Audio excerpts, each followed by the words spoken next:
My name is Matthieu Ricard. As you can see, I'm a Buddhist monk. I began as a scientist, and then when I was 26, I went living in the Himalayas, where I've been mostly for the last 50 years. Why not worried about anything? If there's some difficulties, some hindrance comes in your way, if there's a solution, just do it. If there's no solution, there's no point to worry. You're just compounding your problem. So then relax and think of some other things to do which can be useful. Find another way. Well, there is a number of fundamental human qualities that are extremely crucial for flourishing in life and for functioning in the most optimal way, like attention, loving kindness, inner freedom, inner peace. But we don't see those in the same way that we are not born learning how to read and write or play chess or play badminton. But we know that by training we can get better at that.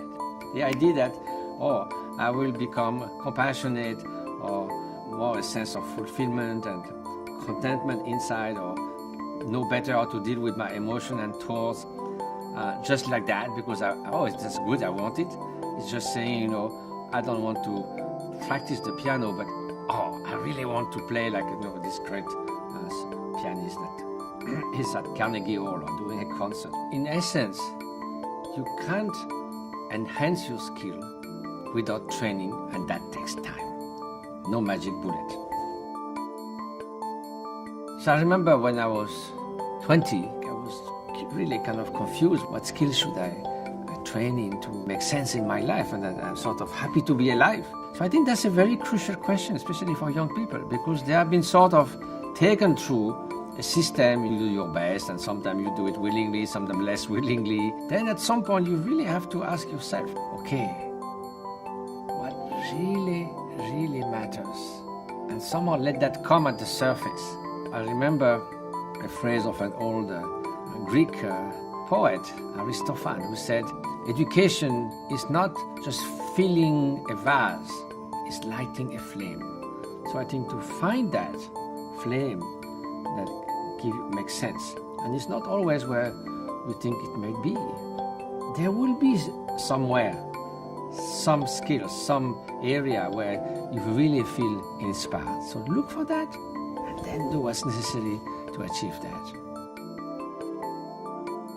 So basically it stems from this altruistic love, or the idea, may people find happiness and the cause of happiness. Why not?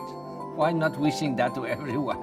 Why would you want to exclude someone? Because you see, if you think of what happiness really is, if you say, may all beings be happy, it doesn't mean may they be happy by doing terrible things, cheating others, bullying, lying, because that's not bringing happiness to them, and that's not bringing happiness to others. When you say, may people be happy and find the cause of happiness, or may people be compassionate, may people be free from suffering, that means also free from anger, free from arrogance, free from narcissism. So altruism is really wishing the real good of people, that they find the way to flourish. And compassion, you say, how can you have compassion for a dictator, for Bashar al-Assad? So it doesn't mean, it's not so bad after all, So yes, maybe has some good sides. Not that at all. It's horrendous, it's barbaric. But the wish you can do, may that be remedied in some way, may that change, may its actions be prevented without hatred. Or you may wish that may we work so that we provide the condition in society through education, through care, so that these things don't come up of society. So you see, it's not just wishing good, very soft. You just wish that you could go at the root of suffering. Take out this root. So wherever I go in the world, including New York, is if I can be of little service. Otherwise, why should I stay? Why should I move? I'm perfectly fine in my hermitage facing the Himalayas. So why I come down?